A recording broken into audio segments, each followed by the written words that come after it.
Varhain aamulla, kun oli vielä pimeää, joukko naisia kulki pitkin Jerusalemin kapeita katuja. Heidän askelensa olivat raskaat. Voimme vain arvailla, miltä heistä tuntui, sillä olivathan ne menossa rakkaan ihmisen haudalle. Mutta naisilla ei ollut aavistustakaan siitä, että ennen kuin päivä valkenisi, heidän murheensa muuttuisi ylenpalttiseksi iloksi. Kun naiset saapuivat haudan luokse, maa alkoi yhtäkkiä vavahdella ja täristä.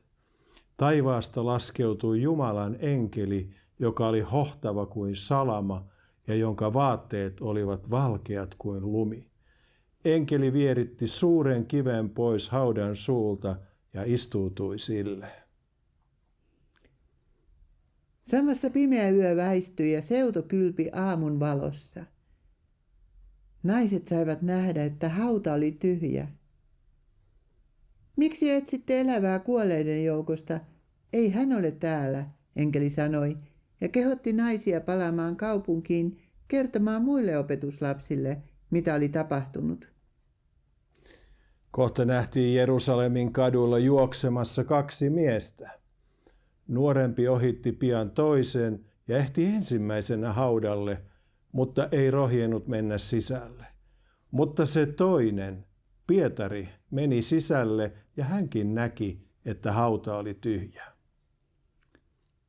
Kuinka paljon tunteita mahtuikaan tuohon lyhyen aamuyön hetkeen?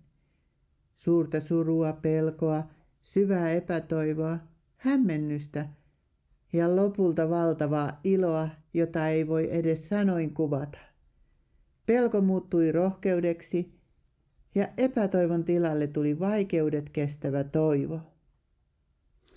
Näillä muutamilla naisilla ja miehillä oli etuoikeus olla ylösnousemuksen ensimmäiset todistajat, mutta heidän jälkeensä miljoonat ihmiset ympäri maailman ovat saaneet kokea saman, kohdatessaan ylösnouseen Jeesuksen Kristuksen elävänä persoonana, henkilökohtaisena pelastajana ja vapahtajana. Jokainen, joka on vastaanottanut uskon Jeesukseen, saa olla ylösnousemuksen todistaja ja voi kokea sitä samaa iloa kuin Magdalan Maria, toiset naiset ja Galileanmeren kalastajat. Rukoilemme. Kiitämme sinua, elävä, ylösnoussut Kristus, siitä pelastuksesta, jonka valmistit ihmiskunnalle ja joka on tarjolla jokaiselle, joka avaa sydämensä uskolle.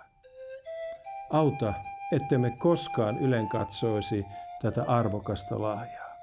Rukoilemme, että sinun pyhä henkesi koskettaisi sydämiämme tänä pääsiäisenä ja saisimme jokainen tuntea ylösnousemusjuhlan riemun. Aamen.